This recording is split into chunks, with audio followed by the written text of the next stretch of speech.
Las Fuerzas Armadas Nacionales Bolivarianas, como se hacen llamar, pues ayer juraron lealtad absoluta en un acto que tuvo lugar en el Fuerte Tiuna, allí pues en el patio militar a las 3 de la tarde. El presidente que ellos reconocen, Nicolás Maduro, pues estaba incluso instándolos a una revolución militar. Hablábamos de la legalidad, hablamos de la Constitución, y la Constitución dicta que las Fuerzas Armadas se deben al pueblo, pero pareciera en este momento que se deben a una persona o un proyecto político. ¿Cómo es la situación el día de hoy en las Fuerzas Armadas Nacionales? ¿Y de verdad considera usted que tienen algún tipo de libertad para, bueno, pronunciarse en contra de lo que está sucediendo o no? Fíjate, la situación de las Fuerzas Armadas hoy, 11 de enero, no es distinta a la situación existente el 9 de enero. La sociedad venezolana hace tiempo debería ser consciente de que el alto mando militar, es decir, los personeros que tienen mando y tienen comando en esa estructura jerárquica verticalizada que es la Fuerza Armada Nacional, están alineados con el proyecto político que nosotros entendemos como Revolución Bolivariana.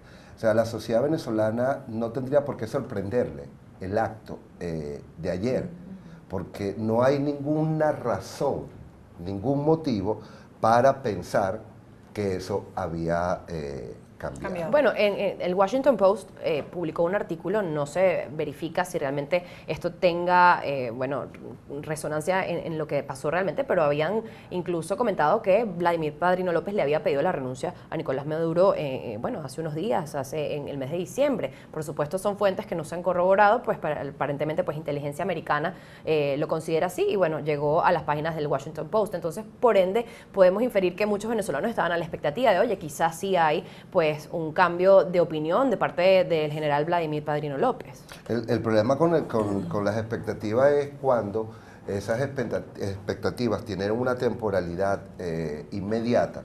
Al no cumplirse lo que tú esperabas, tú generas desesperanza en la población. Es decir, la población pasa a vivir, a experimentar una sensación de derrota de la cual le va a costar salir.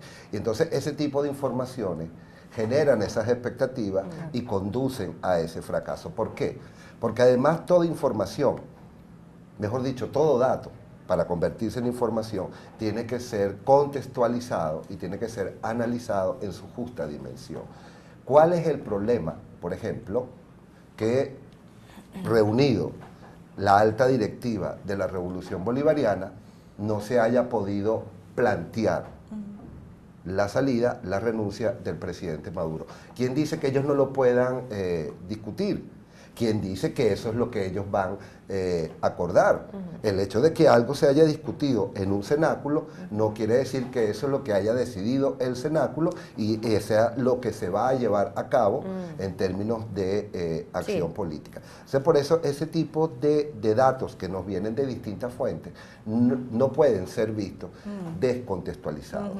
Tienen que ubicarse en su justa dimensión. Y la lo mismo posibilidad pasa que pensaron, pero bueno, que decidieron que esa no era, claro. por ejemplo. Y lo mismo pasa con el descontento militar. Pues muchas personas hablan, oye, hay ruido de sables, hay muchos militares... Hay deserciones, detenciones, Ana Virginia, y aquí pues lo hemos documentado o hemos conversado con distintos analistas en la materia, y pues dicen que sí, que quizá hay un descontento, pero realmente no hay una prueba verídica, un acto que, bueno, se lea como un descontento, ¿no? Se queda todo en una especulación. Y además ahí lo determinante, repito, en esa estructura jerarquizada, vertical, lo importante es con quién está alineado, con qué proyecto político están alineados aquellos que tienen el mando y el comando de la institución. Eso es lo realmente determinante, porque al fin y al cabo, lo otro, y que me perdonen algunas analistas, porque a veces el caso se hace noticioso y es bueno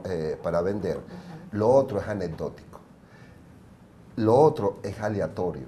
Es decir, es tonto pensar que en la sociedad venezolana, en cualquier institución de la sociedad venezolana, no vaya a haber diferencias, no vaya a haber gente que esté descontenta con este sistema de gobierno. Por supuesto que lo va a haber, como lo va a haber en los ministerios, lo va a haber en la Fuerza Armada, lo va a haber en cualquier segmento de la sociedad venezolana.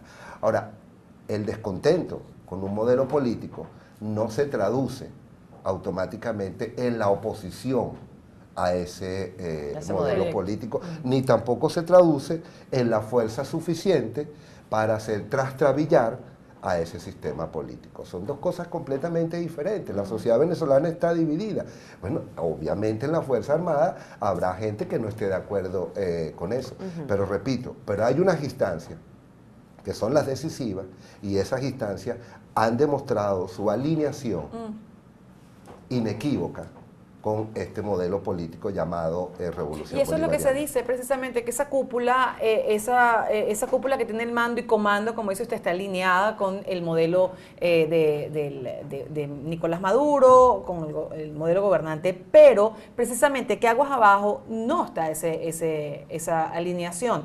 Y ahí es cuando se habla de deserciones, etcétera, y cuando se dice, bueno, pero es que puede dar una sorpresa a la Fuerza Armada Nacional, es lo que uno escucha, por ejemplo, de esos actores políticos. ¿Cuál es la realidad allí? Claro, pero así como hay, primero, la deserción significa que tú te vas. Sí.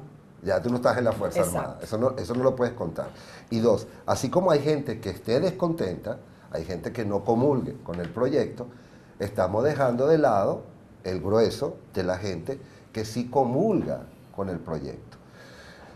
Usted me hacía un comentario de una revolución que señalaba el presidente Maduro, por supuesto yo vi el discurso, que decía que a partir de la asunción del presidente Chávez se había producido una revolución en la Fuerza Armada. Y eso es verdad, y eso hay que entenderlo, porque desde que el presidente Chávez tomó el poder, se produjo una transformación profunda en la Fuerza Armada en términos de la doctrina militar, en términos de la identificación de lo que ellos consideran las amenazas para el país y en términos de cómo se traduce asumir esas amenazas en la mentalidad del uniformado venezolano. Mire, uno no puede ser ahistórico. Ese es uno de los peores errores que puede cometer un ser humano. Y se lo digo con la propiedad de un historiador. Uno no puede seguir pensando que el militar venezolano es el militar venezolano de noviembre de 1998. Eso no existe. Ese militar fue transformado, ha sido educado, ha sido entrenado, ha sido instruido en una nueva realidad.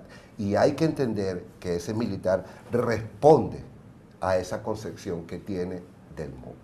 Que eso pueda cambiar a futuro es otra cosa, pero no podemos seguir pensando que las cosas son como eran hace 20 años. Es decir, no podemos poner las esperanzas en que las Fuerzas Armadas Nacionales pues enrumben o cambien el rumbo del país en este momento. Hace 60 años se produjo el 23 de enero de 1958. Quienes siguen pensando que el 23 de enero de 1958 se va a reproducir, repito, tienen una mentalidad ahistórica. El hecho histórico fue, el hecho histórico no será. Eso hay que entender. Esa lealtad que se juró ayer nuevamente en Fuerte Tiuna es verídica, es real. Ese juramento que se hizo es un juramento que expresa la convicción que tiene ese alto mando en relación con el proyecto bolivariano. Bueno, lo han hecho muy bien, entonces, si es así. A ver, muchas gracias, doctor, por habernos acompañado esta mañana. Luis Butó con